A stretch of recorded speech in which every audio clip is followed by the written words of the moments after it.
সেই ছেলে হবে কথায় না বড় হয়ে কাজে বড় হবে। কথা ঠিক কিনা? সংগ্রামী সহযোদ্ধা ভাই বন্ধুরা, ইসলামী আন্দোলন বাংলাদেশ কথায় বড় নয়, কাজে বড়।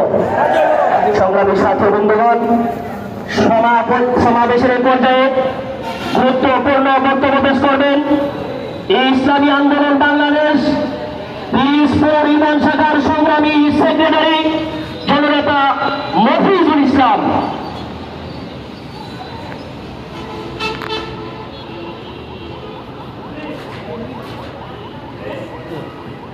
আসসালামু আলাইকুম ওয়া রাহমাতুল্লাহি ওয়া বারাকাতুহু। ইসলামী আন্দোলন বাংলাদেশ সোনাগাঁ থানা শাখা কর্তৃক আয়োজিত আজকের গণসমাবেশের সম্মানিত সভাপতি, প্রধান অতিথি, বিশেষ অতিথি এবং উপস্থিত দায়িত্বশীল সকলের প্রতি রইল আমার হৃদয়ের স্পন্দন থেকে শুভেচ্ছা এবং অভিনন্দন। শুরুতেই স্মরণ করছি বৈষম্য বিরোধী ছাত্র আন্দোলনের শহীদদের প্রতি, যাদের রক্তের বিনিময়ে এদেশ নতুন করে স্বাধীন হয়েছে। সকল শহীদদের প্রতি শ্রদ্ধা জ্ঞাপন করছি। প্রিয় তৌহিদি জনতা, একদল দেশটাকে লুটেপুটে খেয়ে গেছে, আরেক দল প্রস্তুতি নিচ্ছে দেশটাকে লুটেপুটে খাওয়ার জন্য। এখনো সোনারগাঁয়ের আনাচে কানাচে চাকরির জন্য দাঁড়ে দাঁড়িয়ে ঘুরছে বেকার যুবকরা। এখনো সোনারগাঁয়ের আনাচে কানাচে বিবস্ত্র অবস্থায় পাগল ঘোরাফেরা করছে।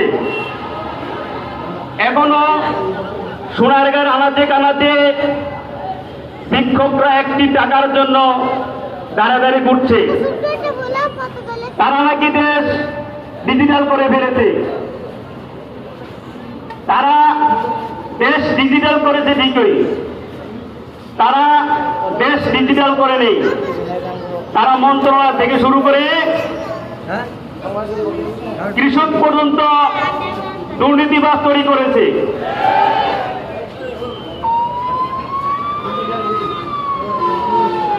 আমি সোনারগাঁয়ের মানুষদেরকে আহ্বান করব, আসুন আমরা এই নষ্ট রাজনীতি ছুড়ে ফেলে দিয়ে দেশে ইসলামী হুকুমত কায়েম করি। যারা এই দেশে লুটপাট করেছে, যারা খুন হত্যা করেছে, আমি তাদেরকে ঘৃণা করি। আসুন আমরা এক এবং নেক হয়ে দেশে ইসলামী হুকুমত কায়েম করি। সবাইকে ধন্যবাদ। আসসালামু আলাইকুম ওয়া রাহমাতুল্লাহ।